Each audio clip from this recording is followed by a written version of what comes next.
I'm a firm believer in the saying that no kid cares how much you know until they know how much you care. My typical student is a guy that presents as really tough. They want people to think that they don't have feelings, but that's a really thin shell. Usually that emotional reactivity is connected to a low sense of self-esteem or just a sense that they don't really know who they are. It usually doesn't take very long for that shell to crack and them to start talking about things that really matter to them. There's always something happening. They're either working on assignments from the therapist, they're hiking, they're setting up camp, they're taking down camp, they're learning to cook meals, they're learning to take care of their own gear, they're hiking.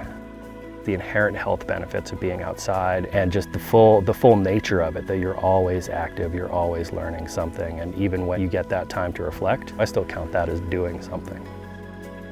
With my clients, I end up using a lot of motivational interviewing, so it's not something that I'm asking them to do, it's something that they've decided is a good idea.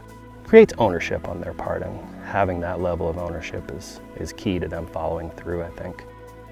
The more time they spend out here, the more they realize about themselves as a person, the more they're really able to consider the nature of their relationships outside themselves.